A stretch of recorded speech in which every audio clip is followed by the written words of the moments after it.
Hi dear students, let's discuss this question that came in JEE Advanced Paper 1 2020 Physics. ये question electrostatics plus SHM का है। वैसे तो ये रेगुलर क्वेश्चन है, इसमें सच कोई डिफिकल्टी नहीं है बहुत ज़्यादा, बट इसमें हमें थोड़ा केयरफुल रहना है। I will tell you the point where you have to be careful.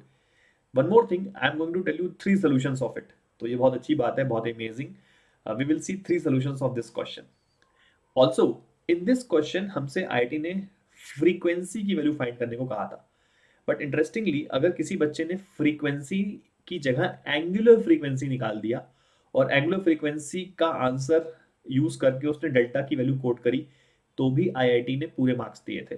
That means they have not discriminated between frequency and angular frequency. तो ये बहुत ही अच्छा स्टेप था मेरे मेरे मेरे मेरे ओपिनियन, मेरा मेरा ऐसा ओपिनियन है कि बहुत ही सही किया आईआईटी ने। बिकॉज यहाँ पे अगर आप फ्रीक्वेंसी निकालो या एंगुलर फ्रीक्वेंसी निकालो, कॉन्सेप्चुअली तो आपने पूरा क्वेश्चन सॉल्व कर ही लिया है, राइट।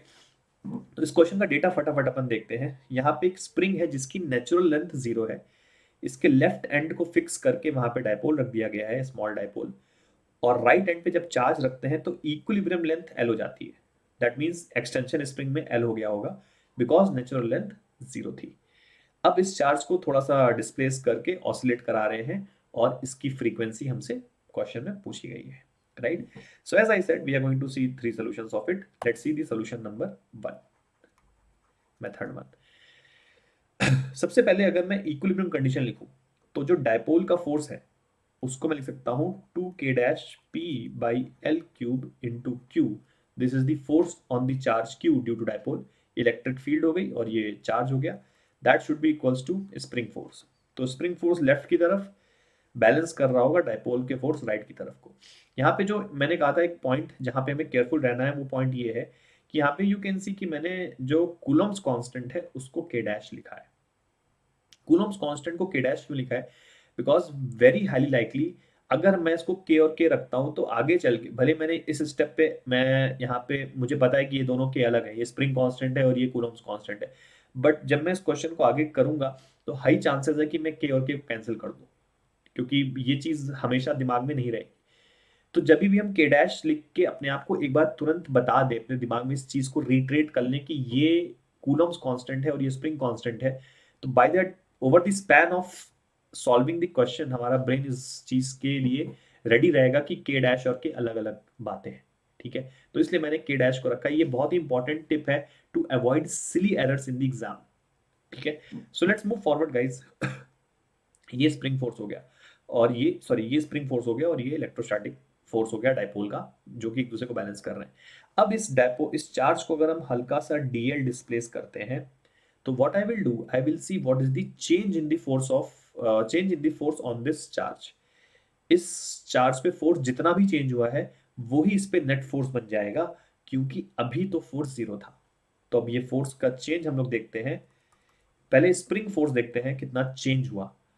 तो स्प्रिंग फोर्स में चेंज सिंपल है, k इंटू डीएल। ये स्प्रिंग फोर्स चेंज हुआ और ये लेफ्ट की तरफ चेंज हुआ। दैट मीन्स इसकी जो वैल्यू जो चेंज है ये लेफ्ट की तरफ हुआ है। आई होप ये समझ में आ गया होगा। इतना फोर्स लेफ्ट की तरफ इंक्रीज हो गया, राइट। तो मैं माइनस साइन नहीं लगा रहा हूं because we understand that this is restoring force itself, ठीक है। प्लस अब डायपोल का फोर्स कितना चेंज हुआ, इसकी कैलकुलेशन मैं तुम्हें यहाँ पे साइड में दिखाता हूँ कैसे करेंगे। तुम ये सोचो कि ये जो डीएल है बहुत छोटी क्वांटिटी है, तो अगर डायपोल की इलेक्ट्रिक फील्ड यहाँ पे ई थी तो यहाँ पे कुछ ई प्लस डी हो गई होगी। तो उसको निकालने का तरीका क्या है कि मैं इसी इलेक्ट्रिक फील्ड के एक्सप्रेशन को ही डिफरेंशिएट कर देता हूँ। इलेक्ट्रिक फील्ड क्या होती है, 2k dash P by L cube. तो डी ई की वैल्यू कितनी आ रही है, -6k dash P by L two the power 4 D L. तो बेसिकली अगर मैं डी का मॉड देखूं, डी का मॉड तो कितना आ रहा है 6k dash P into D L by L two the power 4, ठीक है। ये माइनस साइन सिर्फ ये बता रहा है कि इलेक्ट्रिक फील्ड की वैल्यू कम होगी। अगर हम पोजीशन 1 से पोजीशन 2 पे जाते हैं तो इलेक्ट्रिक फील्ड की वैल्यू कम होगी। अगर एल इंक्रीज हो रहा है तो इलेक्ट्रिक फील्ड डिक्रीज होगी। ये माइनस साइन सिर्फ ये बता रहा है। तो फॉर एग्जाम्पल अगर यहाँ पे इलेक्ट्रिक फील्ड की वैल्यू 10 थी तो यहाँ पे 9 हो गई होगी, ऐसा कुछ। तो अब ध्यान से अगर सोचें तो डायपोल का जो फोर्स यहाँ पे था पोजीशन 1 पे, वो राइट की तरफ था, और पोजीशन 2 पे वो फोर्स राइट की तरफ ही है बट कम हो गया है। तो क्या इसको ऐसे इंटरप्रेट किया जा सकता है कि जो पोजीशन 1 से पोजीशन 2 पे आए तो बेसिकली एक लेफ्ट की तरफ फोर्स जनरेट हो गया है? कैसे मान सकते हैं?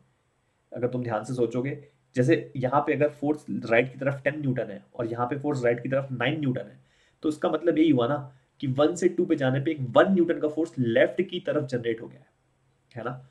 तो बेसिकली अपन क्या करेंगे, जो डायपोल का फोर्स चेंज हुआ उसको लिखने का तरीका क्या हो जाएगा, charge into change in the magnitude of electric field, है ना? और ये लेफ्ट की तरफ ही होगा, तो ये क्या बन गया, के into D L plus Q into D का बॉन्ड, वो यहां से लिखा जा सकता है 6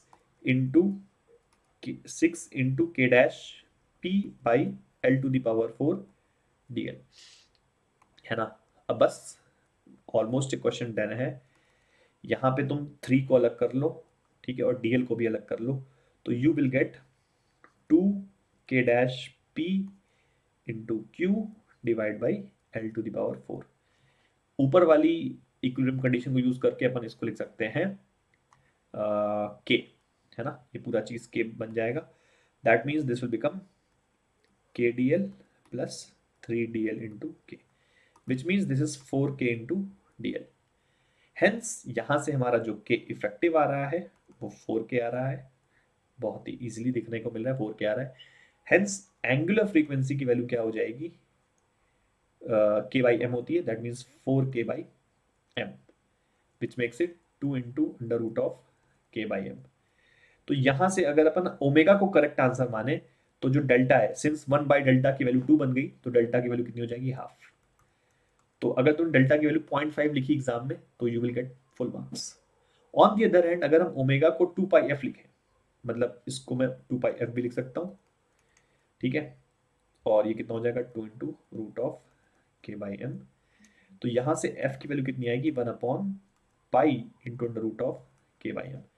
तो यहां से डेल्टा की वैल्यू हमारे पास पाई आ जाएगी। तो अगर डेल्टा की वैल्यू 3.14 भी लिख के आए हम लोग तो भी आईआईटी ने मार्क्स दिए थे। I hope guys you would have understood this, right? Let us look at the next solution, method number 2। Method number 2 procedural method है। Again first I will write the equilibrium condition, जो condition यहाँ पे लिखी थी वही condition same. तो 2K-PQ/L³ is equals to KL, ये equilibrium condition है। अब मैं वापस से नेट फोर्स लिख देता हूँ। मैंने चार्ज को हल्का सा अगर DL डिस्टेंस डिस्प्लेस किया तो नेट फोर्स कितना आएगा, electric field sorry spring force left की तरफ, ठीक है, तो मैं रीस्टोरिंग फोर्स ही लिख रहा हूँ, तो अंडरस्टूड है कि मैं लेफ्ट की तरफ ही पॉजिटिव मान के लिख रहा हूँ, ठीक है। तो कितना आ जाएगा K × L+DL, ठीक है, माइनस इलेक्ट्रोस्टैटिक फोर्स राइट की तरफ, तो वो कितना आ जाएगा, इलेक्ट्रिक फील्ड की वैल्यू यहाँ पे कितनी हो गई होगी, 2K-P/L+DL का होल क्यूब, ठीक है, इनटू चार्ज। ये आ गया फोर्स। अब इसको बस थोड़ा सा सॉल्व कर लेते हैं। KL+KDL माइनस 2K-PQ, इसमें ऊपर ले जाके अपन बायनोमियल थ्योरम लगाएंगे। तो ऊपर ले जाके अपन जो है अगर मैं जैसे L+DL की पावर -3, ये आ गया ना। अब ये KL लिखा हुआ है, ये KDL लिखा हुआ है, यहाँ पे 2K-PQ लिखा हुआ है। L अगर बाहर निकालेंगे तो वो L की पावर -3 बन के बाहर निकलेगा, ये वो डिनोमिनेटर में जाके L³ बन जाएगा, और यहाँ पे क्या बचेगा 1 + DL/L की पावर -3, ठीक है। KL + KDL माइनस, अब तुम इसमें इसको बायनोमियल थ्योरम यूज करके एक्सपैंड कर दो, तो यहाँ पे 1 आएगा और -3DL/L आ जाएगा, है ना, -3DL/L आ जाएगा। अब तुम ये देखो, ये जो 1 है इससे मल्टीप्लाई होगा तो ये वाला टर्म और ये वाला टर्म इक्विलिब्रियम कंडीशन यूज करके कैंसिल हो जाएंगे, तो इस 1 को और इसको अपन कैंसिल कर सकते हैं। इफेक्टिवली हमारे पास बचता है KDL प्लस 2K-PQ/L³ वापस से मैंने K लिख दिया, ठीक है, और ये आ गया 3 × DL/L, तो ये वापस से हमारे पास कितना आ गया 4K × DL। तो दैट मीन्स K इफेक्टिव की वैल्यू फिर से 4K यहाँ से प्रूव होगी, राइट। इसके बाद वापस से अपन ओमेगा और एफ को लिख के वैल्यू निकाल सकते हैं डेल्टा की। आई hope guys you would have understood this solution, ठीक है। मेथड 3 भी देख लेते हैं। Method 3 is quickest. हमें पता है एसएचएम के अंदर एफ नेट की वैल्यू माइनस के एक्स टाइप की होती है, ठीक है, जहां पे के इफेक्टिव होता है, के इफेक्टिव, ठीक है। इसका मतलब D F net by D x करेंगे तो एक कांस्टेंट वैल्यू आनी चाहिए। तो अगर एक कांस्टेंट वैल्यू आ गई तो उसका मतलब एसएचएम होगा और वही हमारा के इफेक्टिव बन जाएगा, राइट। बस इस बात का हम फायदा उठा सकते हैं। अगर मैं अभी फोर्स लिखूं यहाँ पे, तो फोर्स की वैल्यू अभी कितनी है, 2k-pq/l³, ठीक है। ये है राइट की तरफ, ठीक है।